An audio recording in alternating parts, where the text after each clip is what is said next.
Welcome to UPSC decoder. आज हम discuss करने वाले हैं 21 नवंबर के इंपॉर्टेंट करंट अफेयर्स को। स्टार्ट करते हैं टॉपिक्स देखने पहले। फर्स्ट टॉपिक देखिए, तो कोर्ट ने सेफगार्ड किया है इंडिया के संवैधानिक आर्किटेक्चर को। हम किसकी बात कर रहे हैं? सुप्रीम कोर्ट के रिसेंट जजमेंट की, जिसमें उसने खुद के ही अप्रैल के जजमेंट को ओवरटर्न कर दिया है regarding imposition of timelines on governor and president with respect to giving assent to the bills। तो हमारा आज का फोकस रहेगा इस टॉपिक पर। अदर टॉपिक्स जो है, जैसे कि वंदे मातरम का बर्थ प्लेस है, माउंट समेरू है, स्टोन क्वेरीज क्या होते हैं, केयर टेकिंग गवर्नमेंट क्या होती है, तो ये सभी शॉर्ट न्यूज है, प्रीलिम्स के रिगार्डिंग इंपॉर्टेंट है। मेंस के लिए फोकस हमारा इसी पे रहने वाला है। शुरू करते हैं मेंस के प्रैक्टिस क्वेश्चन से। क्या कहता है देखिए, discuss the risk management concerns for banks arising out of RBI's export relief measures and suggest ways to safeguard financial stability. हम किस चीज़ की बात करें, संदर्भ क्या है हमारा, आप जानते हो रिसेंटली आरबीआई ने कुछ मेजर्स निकाले थे 3-4। तो जो हमारी भारत की एक्सपोर्ट ओरिएंटेड कंपनीज हैं, उनके एक्सपोर्ट में गिरावट आई है, दिक्कत आई है, बिकॉज यूएस ने टैरिफ लगा रखा है हमारे यहाँ के गुड्स के ऊपर। तो यहाँ पूछता है बैंक्स के लिए रिस्क मैनेजमेंट कंसर्न्स क्या है और कैसे इसको हम मिटिगेट करें। तो देखो, क्वेश्चन का एंड मॉडल आंसर का सोर्स क्या होता है, इंडियन एक्सप्रेस। खैर, तो यहाँ पर कंटेक्स्ट हमारा क्या है, हमने क्वेश्चन को क्यों लिया है, आपको ताकि जानकारी हो कि आरबीआई ने किस टाइप के मेजर्स को अडॉप्ट किया है एंड वो कहाँ तक क्या कर सकता है। इसका सिंपल इंट्रोडक्शन देंगे हम। आरबीआई ने किस प्रकार से 50% टैरिफ के अगेंस्ट कुछ मेजर्स को लिया है, जैसे कि यहाँ देखिए, moratorium on debt repayments, then relaxation in export है, फिर है relaxation of asset classification norms, then amendment to the FEMA regulations. First देखिए, कहता है मोरेटोरियम, इसका मतलब क्या होता है, एक टेम्पोररी रिलीफ प्रदान करना, कंप्लीट वेवर नहीं देना, एक पॉज लगाना रीपेमेंट्स के मामले में। तो हमारे लिए फर्स्ट फैक्ट जानने वाला हो जाएगा कि आरबीआई ने कहा है उसके द्वारा जो रेगुलेटेड संस्थाएं हैं, जैसे कि कमर्शियल बैंक हो गया, नॉन बैंकिंग फाइनेंशियल कंपनीज है, ऑल इंडिया एफआईज है। तो पूछ सकता है एग्जाम में कि आरबीआई इसमें से किसको रेगुलेट करता है, कमर्शियल बैंक्स, एनबीएफसीज, एआईएफआई, तो तीनों हो जाएंगे। तो इनको आरबीआई ने कहा है कि ऐसी एक्सपोर्ट वाली कंपनीज को आप कुछ छूट दे दो, कुछ राहत दे दो, ठीक है। फिर कहता है एक्सपोर्ट क्रेडिट रीपेमेंट्स।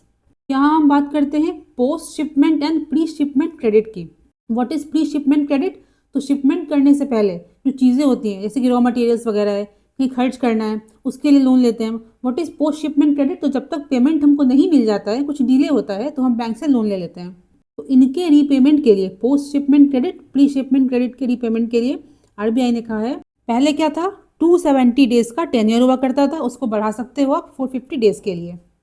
नेक्स्ट देखिए, रिलैक्स्ड एसेट क्लासिफिकेशन नॉर्म्स। क्या कहता है, आरबीआई ने कहा है कि moratorium period should be excluded by lenders while calculating number of days past due for asset classification. इसका सिंपल सा मतलब ये है कि आप जो टाइम रिलीफ दे रहे हो उनको, आप टाइम का छूट दे रहे हो रिगार्डिंग रीपेमेंट ऑफ लोन्स, वो एक नेगेटिव फैक्टर के रूप में काम ना करे उनके क्रेडिट स्कोर के लिए। मतलब कंपनीज का लेट से लोन पेमेंट करना, उसको नेगेटिव रूप से नहीं देखा जाएगा, उनका गलत प्रभाव उनके क्रेडिट स्कोर पर नहीं पड़ेगा।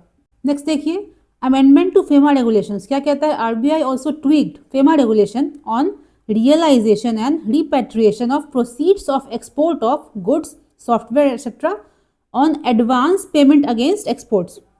इसका मतलब क्या होता है, दिस आर, इसका मतलब क्या है? तो हमें सिर्फ, इसका मतलब होता है जो एक्सपोर्टर है उसका काम सिर्फ पेमेंट पाना नहीं है, उसको मतलब सिंपल टर्म्स में देखेंगे तो उस पेमेंट को अपने कंट्री ऑफ रेसिडेंस में वापस लेके आना। तो इस पूरे क्रियाकलाप के लिए पहले क्या था, 9 मंथ्स मिलता था, अब उसको बढ़ा करके 15 मंथ्स कर दिया गया है। इससे अल्टीमेटली क्या होगा, it will ease the short term liquidity pressures and help exporters meet any payment obligations. तो आपने काफ़ी रिलैक्सेशन दिया है, छूट दिया है उसको। देखो रिलेटेड पीवाईक्यूज क्या है इसके, तो what are the challenges before Indian economy when world is moving away from free trade multilateralism to protectionism bilateralism. ये कब पूछा गया, लास्ट ईयर में। फिर देखो what are the causes of persistent high food inflation in India. तो ऐसे question पूछा जाता है। तो हमारा ऑब्जेक्टिव ये था इस क्वेश्चन का, इस क्वेश्चन को देने का, कि आपको एटलीस्ट पता हो कि आरबीआई ने कैसे मेजर्स लिए हैं। चलो तो फर्स्ट टॉपिक देखते हैं, how supreme court answered the 14 questions president pose. हम किसकी बात कर रहे हैं यहाँ पर, आप जानते हो अप्रैल 25 से एक टॉपिक न्यूज में है, regarding the time line for giving assent to the bill. तो हम जानते हैं अप्रैल 25 में क्या हुआ था, सुप्रीम कोर्ट ने एक जजमेंट दिया था, उसके अकॉर्डिंग एक सर्टेन टाइम लाइन को उसने इम्पोज किया था on president and governor.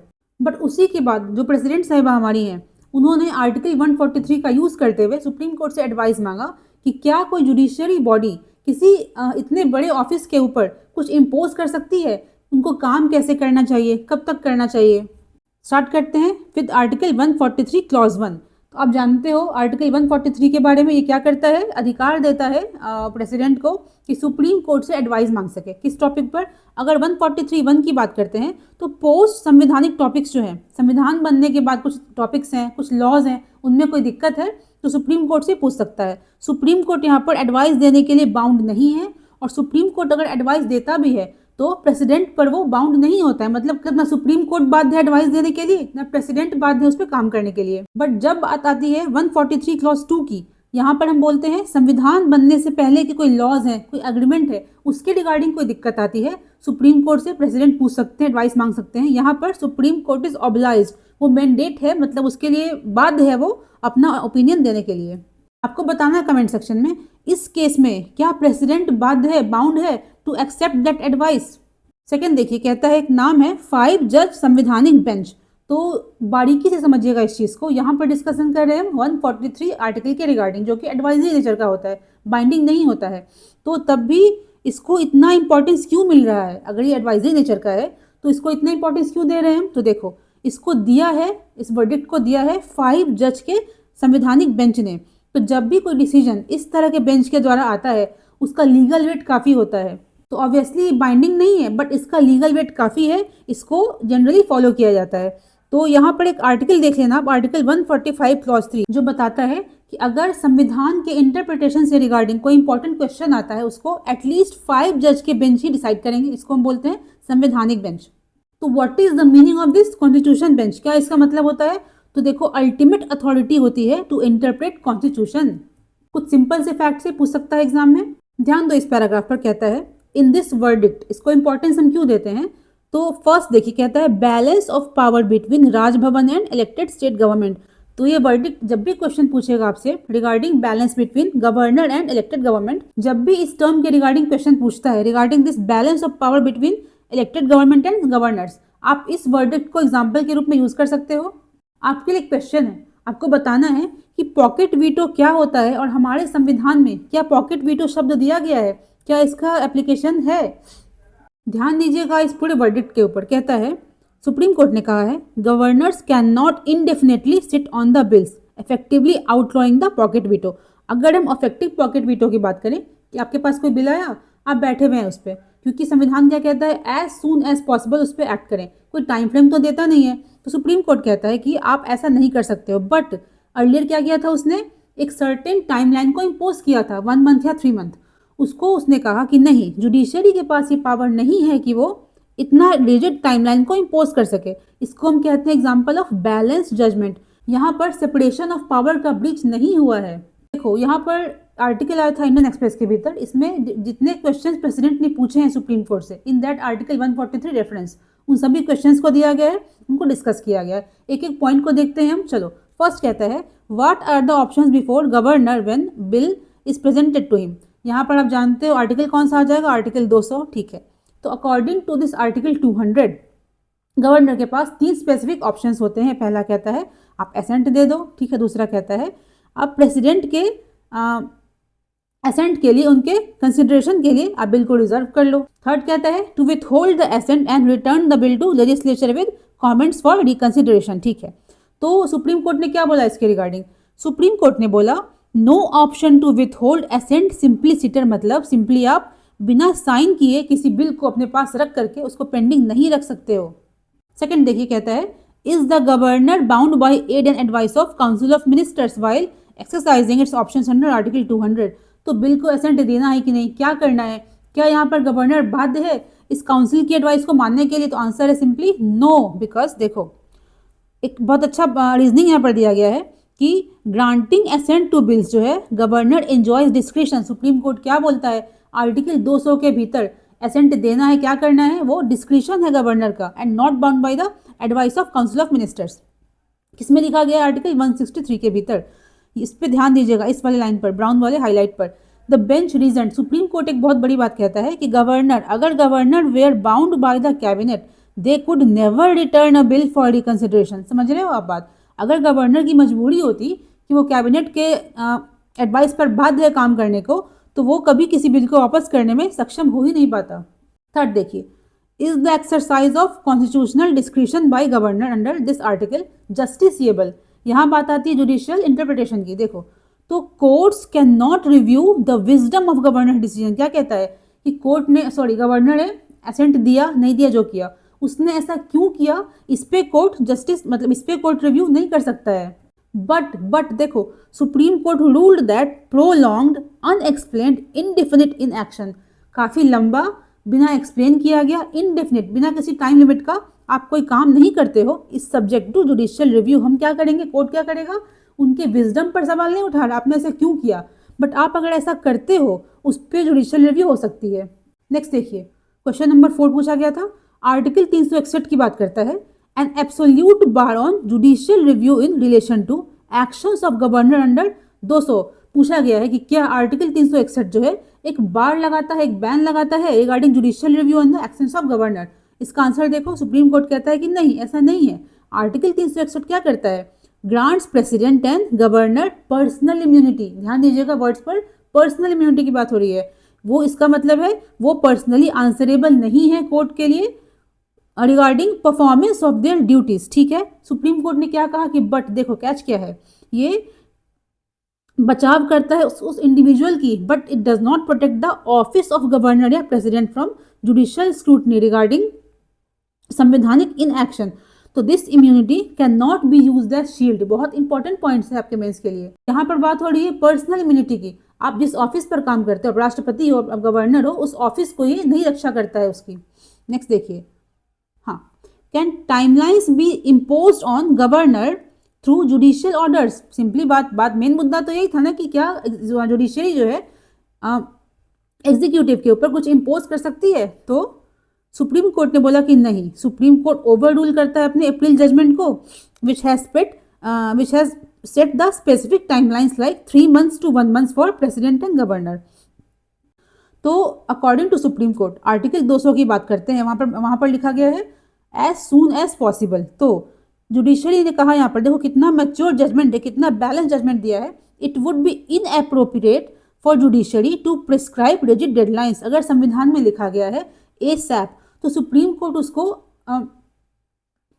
Rigid timeline के रूप में चेंज नहीं कर सकता है। सेकंड देखिए, पॉइंट नंबर 6 क्या कहता है, इज द एक्सरसाइज ऑफ संवैधानिक description by president under article 201 justiciable. Article 201 के तहत जो प्रेसिडेंट एक्शन लेते हैं, क्या वो जस्टिसिएबल है? What is article 201? तो डील करता है bill reserved by governor for president's reconsideration. तो यहाँ पर सिंपली बात है कि सिमिलर टू गवर्नर, सेम बात वहां पर देखा था हमने कि आपने डिसीजन क्यों लिया, हम इस पर तो जजमेंट नहीं रिव्यू नहीं कर सकते हैं, बट आप अगर प्रोलॉन्ड एक्शन नहीं लेते हो, आप बैठे रहते हो उस पर, तो कुछ उस पर रिव्यू हो सकता है। तो similarly president decision to assent या withhold of state bill is not open to judicial review on its merits. ठीक है, नेक्स्ट देखिए, can timelines be imposed on president for exercise of discretion under article 201? Simple सी बात है, नहीं। जब भी बात टाइमलाइन की आएगी, सुप्रीम कोर्ट ने क्या बोला कि जब संविधान में लिखा ही नहीं गया है इसके बारे में, तो हम इसको स्ट्रिक्टली इम्पोज नहीं कर सकते हैं। यहाँ देखो, is the president required to seek advice of supreme court under article 143 when a governor reserves a bill. ये बहुत ही इंपॉर्टेंट पॉइंट है आपके प्रीलिम्स के लिए, मेंस के लिए। क्या पूछ रहा है यहाँ पर कि सुप्रीम कोर्ट के द्वारा, मतलब प्रेसिडेंट को पावर क्या है इस आर्टिकल के तहत, आप एडवाइस मांग सकते हो। तो क्या ये रिक्वायर्ड है, मैंडेटरी है to ask supreme court advice जब गवर्नर जो है प्रेसिडेंट के लिए बिल को रिजर्व कर लेता है? सुप्रीम कोर्ट सिंपली सेज कि नो। आर्टिकल 143 क्या करता है, allows the president to consult supreme court on question of law. Simple सी बात है। तो president is not required to seek opinion every time the bill is reserve. इस term के रिगार्डिंग, इस केस के रिगार्डिंग प्रेसिडेंट का सेटिस्फैक्शन इज सफिशिएंट। प्रेसिडेंट का सेटिस्फैक्शन इज सफिशिएंट। देखो नेक्स्ट बहुत इंपॉर्टेंट पॉइंट है, पॉइंट नंबर 9 देखो, can courts adjudicate contents of a bill. यहाँ पर बिल की बात हो रही है, बिल की, एक्ट की बात नहीं हो रही। देखो कोर्ट कहता है कि नो। इसका मतलब समझते हैं। सुप्रीम कोर्ट ने बोला कि judicial review applies only to the laws. वैसे बिल जो पास हो चुके हैं, असेंट मिल चुका है, लॉज बन चुके हैं। ठीक है, यहाँ पर हम लॉज की बात करते हैं, बिल्स की बात हम नहीं करते हैं। बिल्स क्या होता है, प्रपोज लेजिस्लेशन है। Court can not adjudicate on validity of a bill before it receives the assent. Simple सी बातें हैं कि जब तक कोई बिल एक्ट नहीं बन जाता है, लॉ नहीं बन जाता है, तब तक सुप्रीम कोर्ट उस पर एडजुडिकेट नहीं कर सकता है, क्योंकि सिंपल सी बात है, जब तक वो सिर्फ बिल के फॉर्म में है तो उससे देश को हानि या लाभ तो कुछ हो नहीं रहा है। नेक्स्ट देखिए, can the exercise of powers by president या governor substituted by article 142। Simple सी बातें हैं, 142 क्या होता है, ये बताता है सुप्रीम कोर्ट को पावर देता है to do complete justice. Simple सी बात यहाँ पर है कि प्रेसिडेंट ने मान लो असेंट नहीं दिया, तो उसको असेंट दिलवाने के लिए क्या इस पावर को यूज किया जा सकता है, आर्टिकल 142 को यूज कर सकते हैं। सुप्रीम कोर्ट ने बोला कि फॉर्मली रिजेक्टेड दिस कंसेप्ट, ठीक है। नाम क्या है, डीम्ड असेंट। डीम्ड असेंट इसका मतलब होता है assuming a bill passed if delayed, मतलब क्या है, अगर डिले होता है बिल में उसको अज्यूम कर लेना कि पास हो गया है, ऐसा कोई कंसेप्ट नहीं है, सुप्रीम कोर्ट यहाँ पर इंटरफेयर नहीं करेगा।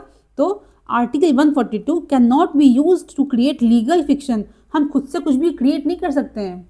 आप ध्यान दीजिएगा कि सुप्रीम कोर्ट ने कितनी बारीकी दिखाई है, कितनी मैच्योरिटी दिखाई है कि कोई कंट्रोवर्सी क्रिएट ना हो जाए। उसका दायरा क्या है, उसको कितने में काम करना चाहिए, इट नोज। चलो 12th देखिए, is it mandatory for a bench of court to first decide whether issues before it involves substantial questions of law regarding article 145(3)।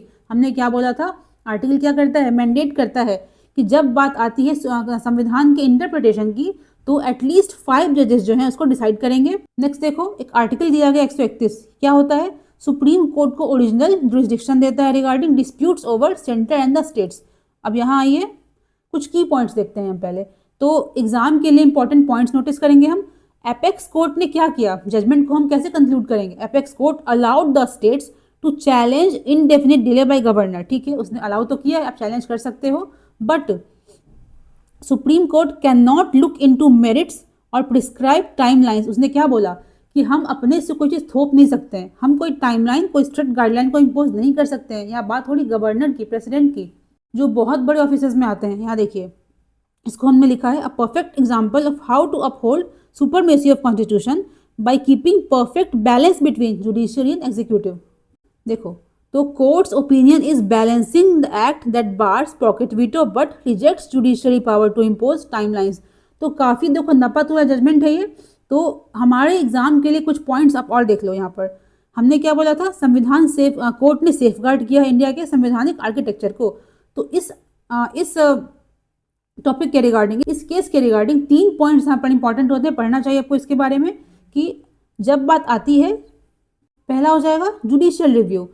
हम बात कर रहे हैं इस वाले, देखो ऐसे तो संविधान के फीचर्स बहुत सारे हैं, जो हमारा संविधान है उसके बहुत सारे फीचर्स हैं, but according to in loop of this topic, पहला हो जाएगा जुडिशियल रिव्यू, सेकंड है सेपरेशन ऑफ पावर्स, थर्ड है federal system with unitary bias. तो सुप्रीम कोर्ट ने इन सभी चीज़ों को इंटैक्ट रखा है। उसने बाउंड्री को सेट किया है कि जुडिशियल रिव्यू कहाँ पर होना चाहिए, कहाँ नहीं होना चाहिए, सेपरेशन ऑफ पावर कैसा होना चाहिए। अल्टीमेटली बात इतनी सी है कि सुप्रीम कोर्ट ने जुडिशियल ओवररीच को नहीं दर्शाया है, यहाँ पर उसने एक्टिविज्म दर्शाया है, अपने दायरे में रहते हुए काम किया है। देखो आपके लिए कुछ एग्जाम में रेलिवेंट पॉइंट्स हैं, आप देख लेना इन चीज़ों को, कुछ आर्टिकल्स हैं, आपको इनके बारे में पता होना चाहिए। इसका मतलब इतना सा है कि अगर एग्जाम में इन टॉपिक्स में से कहीं से भी क्वेश्चन पूछता है मेंस में, आपको इस केस को जरूर मेंशन करना एग्जाम्पल के रूप में। एंड दीज आर्टिकल्स, ये बहुत इंपॉर्टेंट है प्रीलिम्स के लिए, देख लीजिएगा इसको। अब देखते हैं कुछ इंपॉर्टेंट प्रीलिम्स रिगार्डिंग फैक्ट्स को। पहला कहता है सेमेरू इरप्ट्स, क्या है ये, एक वोल्केनिक माउंटेन है, कहाँ पर है, इंडोनेशिया में। एग्जैक्टली कहाँ पर है, जावा आइलैंड्स के भीतर, ये वहाँ पे हाईएस्ट पीक है। अगर जावा आइलैंड्स की बात करते हैं, सेमेरू क्या है, हाईएस्ट पीक है। उसका दूसरा नाम क्या है, ग्रेट माउंटेन भी कहते हैं उसको, part of Pacific ring of fire है, ठीक है। एंड बेसिकली ये ईस्ट जावा प्रोविंस में लाई करता है। एक आर्टिकल आई थी आज के पेपर में कि वंदे मातरम बर्थ प्लेस। देखो हमने देखा था अभी कि वंदे मातरम का 150 ईयर्स पूरा हो गया, हमने काफ़ी डिस्कशन यहाँ पे कर रखा है, कितने सारे फैक्ट्स को देखे हैं। एक नया फैक्ट सामने आया था, एक नाम दिया गया है कि बंकिम भवन गवेषणा केंद्र म्यूजियम। बंकिम भवन गवेषणा केंद्र म्यूजियम कहाँ की बात हो रही है, वेस्ट बंगाल नियर कोलकाता। यहाँ देखिएगा, हाँ एक नाम है बंग दर्शन पत्रिका, बंग दर्शन पत्रिका। तो फर्स्ट टाइम जो वंदे मातरम है कहाँ पब्लिश हुई थी, इस बंग दर्शन पत्रिका के भीतर, कब, 1872 में। आप जानते हो, सिंपल सा फैक्ट है कि टैगोर साहब पहले व्यक्ति थे जिन्होंने पब्लिकली यहाँ पर कांग्रेस के भीतर 1896 के सेशन में इसको गाया था, और हमने पहले डिस्कस कर रखा है एक्चुअली इसको। दूसरा फैक्ट है, एक सरला देवी थी, सरला देवी थी जिन्होंने 1905 के कांग्रेस सेशन में इस सॉन्ग को गाया था। तो ये कौन थी? बेसिकली टैगोर साहब की भतीजी थी। तो आपके प्रीलिम्स के लिए इस कांग्रेस का 2 सेशंस काफ़ी इंपॉर्टेंट है, 1905 का, 1896 का। नेक्स्ट देखिए, यहाँ पर एक इमेज दी गई है। कुछ सिख लोग जो हैं वो गटका परफॉर्म कर रहे हैं। Gatka, what is gatka? इसको सिक्स्थ गुरु हरगोबिंद साहब ने शुरू किया था फॉर सेल्फ डिफेंस। बेसिकली है क्या? ये एक टाइप है मार्शल आर्ट का।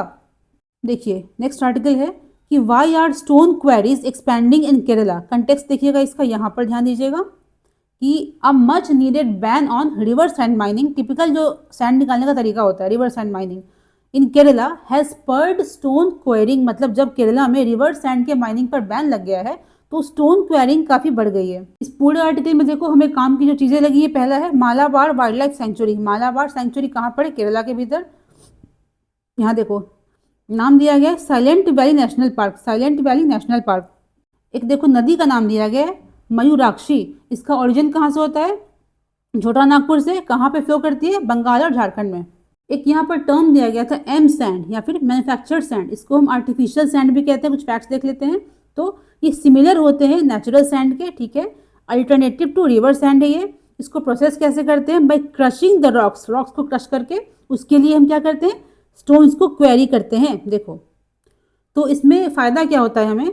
तो due to their consistent shape and size. इनका शेप एंड साइज कैसा होता है? एक प्रकार का होता है। इससे कि बॉन्डिंग जो होती है वो इन्हेंस हो जाती है। देखो एक और फैक्ट देख लेते हैं हम लोग एग्जाम के रिलेवेंट। सैंड के रिगार्डिंग देखो, माइनर मिनरल है under this MMDR act 1957। And administrative control किसका होता है यहाँ पर? स्टेट गवर्नमेंट का। कुछ छोटे छोटे फैक्ट्स थे। एक आर्टिकल आया था non partisan care taker system of government in Dhaka.